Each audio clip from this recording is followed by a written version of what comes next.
All right, what's the position we're starting from? Tom is just trying to, well, in this case, it's me, I'm just trying to open this up to strike, right? So this is why the pull is very important, it exposes this for the strike. Okay, so he's gonna do that to me. So I'm going to Yeah, pull you from, I'm going to single up here. a single whip, right? Okay.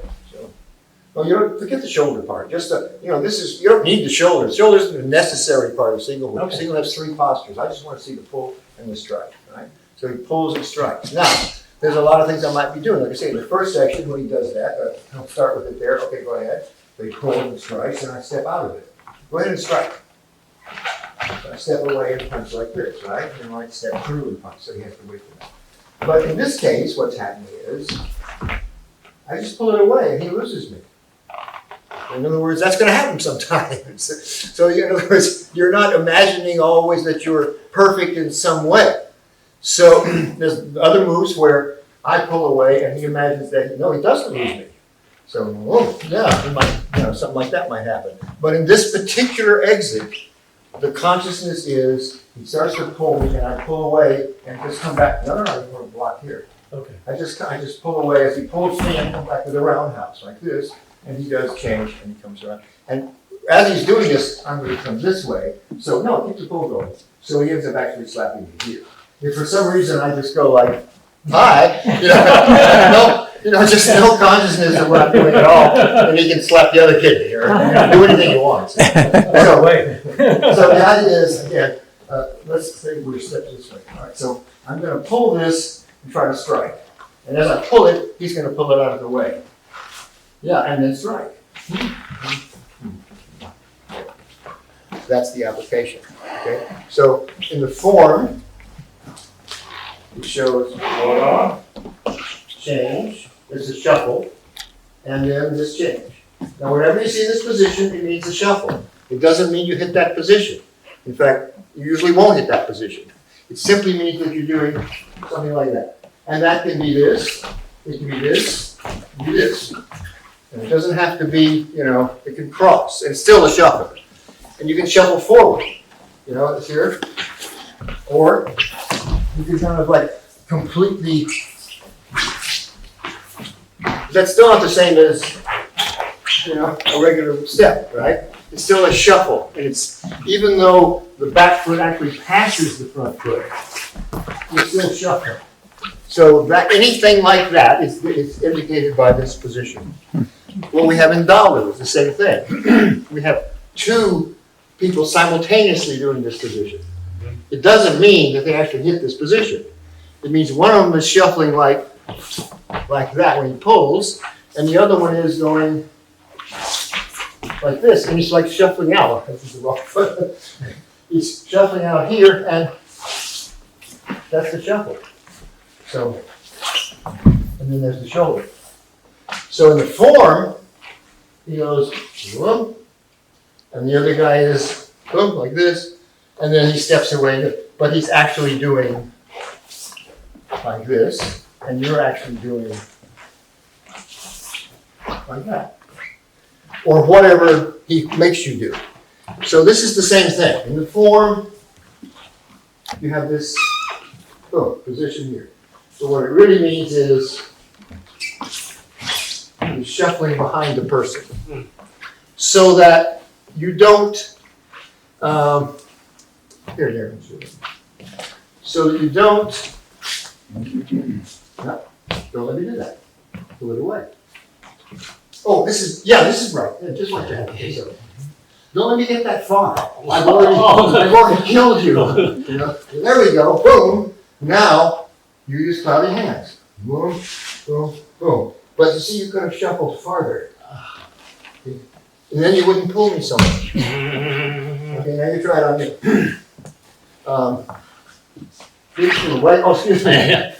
You're going to just, right, pull away, boom, right, boom. And when I turn, then you can even discharge me. And if you discharge me, follow me. Oh. Right, and then you slide, right. So Okay. is the distance of the shuffle determined by the pressure you feel on the arm? Well, the distance of the Right. shuffle, When the arm's up like no, this. it's determined by the fact that you're holding the guy's arm. And so what you want to do is not pull on it. You want to just move around it. I see. Okay, yeah. So you don't exert any pressure on it. So I'm here, he pulls away, strikes, here. Now, how far do I shuffle? Well, just stay there. I shuffle enough so that I don't give him any pressure. Yeah. In other words, I don't go to here Yeah. and I'm pulling him, you know. This is just determined by how far he goes. If he's really throwing this thing, he might go one over here, you know, that's all I have to do. Then when he straightens up and tries to turn, boom. Notice I have to wait for him to do that. I mean, I'm not, you know, I'm getting anywhere by hurrying. And you discharged him when he turned back. Yeah, Uh-huh. and also, of course, the single, Cloudy Hands is a perfect example of the fact that the discharge is clearly the setup for the strike there. The discharge is not designed to hurt the person with the discharge. The discharge pulls, you know, effectively stops him in time and sends this impulse through you that comes out with all this jing. So if you try to hurry it, your strike doesn't have any power. So you want to wait till he pulls back. Boom. Now, it might not discharge him, but whatever it does, it's going to send this impulse through you for the strike.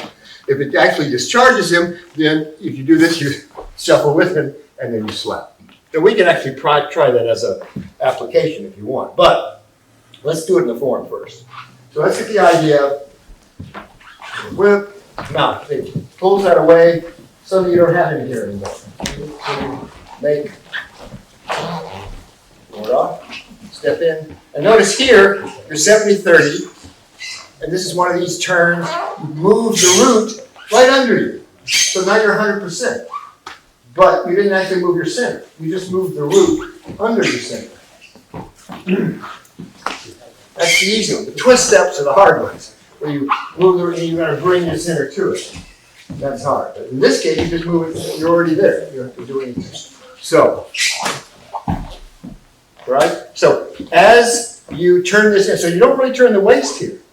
Waist is to the corner, then you just turn this in. You're still to the corner, step in, the quad is still closed. And this is a case where you close the quad by actually, when you close the quad, it moves the foot. Usually we have a root, when you close the quad, it moves the waist. Yeah. In this case, when you close the quad, it moves the foot, which means you've got to be rooted through your other foot for that fraction of a second. Because otherwise you can use gravity to do it, and that's not correct. So, in other words, here'd be incorrect. Pretty subtle difference. Okay? You see what's wrong with that? It had no root. It didn't come from the root. I just literally fell onto this leg. I'm kind of exaggerating it here. I could do it more subtly, it'd be harder to notice. But if you just, I know what I'm not doing. Watch my right foot.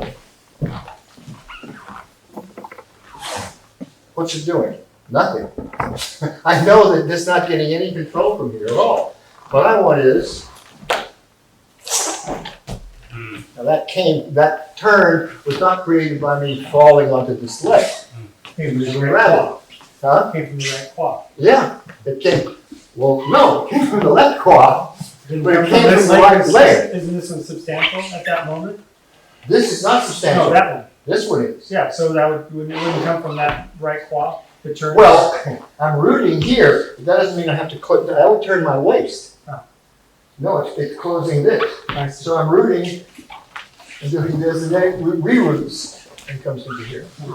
So you know the rule on cloudy hands. The rule on cloudy hands is you must never take a step without the quad being completely closed.